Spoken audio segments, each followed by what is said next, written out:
মুশফিকুর রহিম, শফিউল সুহাস, তৌহিদ হৃদয় আর তামিমদের আতুরঘর বগুড়ার শহীদ চান্দু স্টেডিয়াম, যে মাঠে এখনও অনুশীলন করেন ৫০০-র বেশি খেলোয়াড়। বিএনপি সরকারের আমলে ২০০৩-০৪ অর্থ বছরে ২১ কোটি টাকায় এই স্টেডিয়ামকে ফ্লাডলাইট সহ একটি আন্তর্জাতিক ভেন্যুতে উন্নীত করা হয়েছিল। এরপর এখানে অনুষ্ঠিত হয়েছে ৫টি আন্তর্জাতিক ম্যাচ, যার ৪টিতেই জয় পেয়েছিল বাংলাদেশ।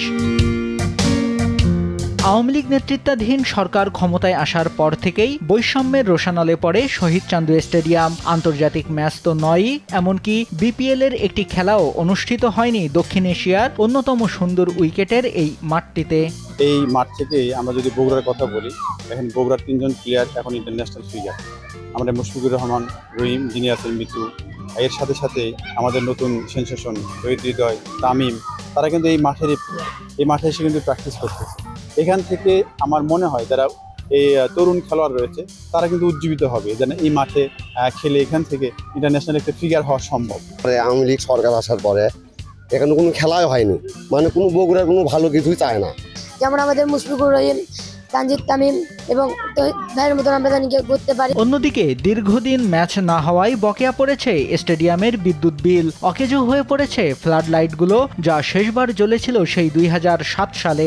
স্থানীয়দের দাবি দ্রুত সংস্কার করে আবারও জাতীয় সহ আন্তর্জাতিক ম্যাচ ফেরানো হোক বগুড়ার শহীদ চান্দু স্টেডিয়ামে। এখানে আমাদের অনেক ইচ্ছে ছিল যে আগে থেকে যে একটা আন্তর্জাতিক ম্যাচ হোক দেখি আমরা, কিন্তু এই তৎকালীন সরকার, এই সরকারের কারণে বগুড়া একদম অবহেলায় ছিল।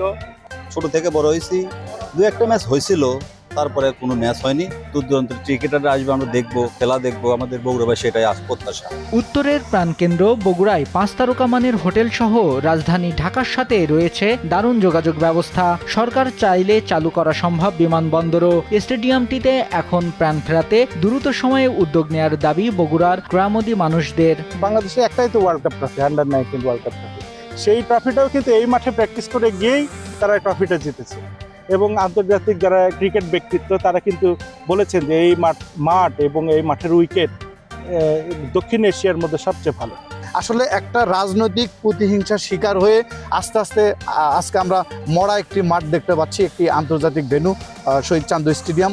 এই স্টেডিয়ামটা আজকে ভেন্যু একেবারে মৃত একটি ভেন্যু, একমাত্র রাজনৈতিক প্রতিহিংসার কারণে। ১৫,০০০ দর্শক ধারণ ক্ষমতা সম্পন্ন বগুড়ার শহীদ চান্দু স্টেডিয়ামে আবারও বাংলাদেশের হয়ে বিজয় উল্লাসের অপেক্ষায় গ্রামোদী মানুষেরা। আবারও এই মাঠে ফিরবে আন্তর্জাতিক ও জাতীয় পর্যায়ের খেলা, এমন প্রত্যাশায় বুক বেঁধেছে সকলে। নিউজ ডেস্ক, দেশ টিভি।